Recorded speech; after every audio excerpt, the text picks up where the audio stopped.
So it's been 10 years now since we built this deck, and the original deck build video on YouTube got a lot of views.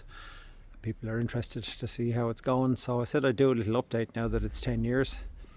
We still have the original PVC covers on. They've held up very, very well. They might look a bit, the transparent parts there might look a little bit cloudy there today. That's actually just a bit of dew. It's cold and high humidity here at the moment, so that it's the morning time and dew has gathered on them in the same way that it might gather on windows. So the actual windows are still very clear, haven't faded or cracked or anything over time. We're very happy with the performance of the PVC. It's done really well.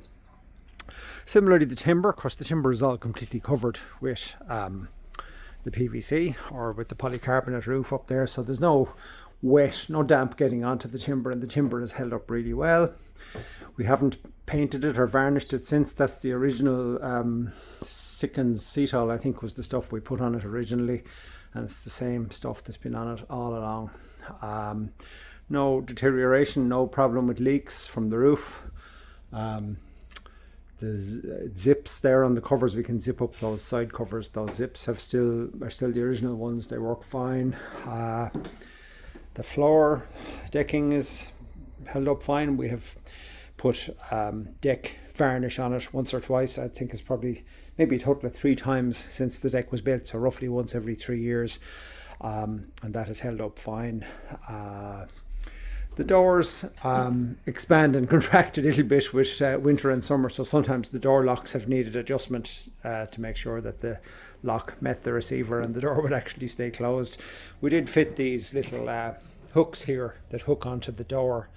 That's just for stormy weather, to make sure the doors stay closed when it is stormy. There has been some fairly violent storms, including one hurricane, since we built this deck, and it stood up to it all, no problem at all. There's been no structural problems at all, so far as I can tell. The posts here are anchored. You can't see it now because it's below the floorboards, but these posts are anchored onto concrete pads that are, there's a about maybe 40 centimeters deep of concrete cube, maybe 40 centimeters cube there, that the posts are standing on, and they're bolted onto it, and that they have held up fine, no problem. We've had no movement on those posts. The concrete foundations have not sunk, so it's all gone very, very well. So overall, this deck has lasted very well for 10 years, and I would expect it's going to continue to last for another 10 years at least.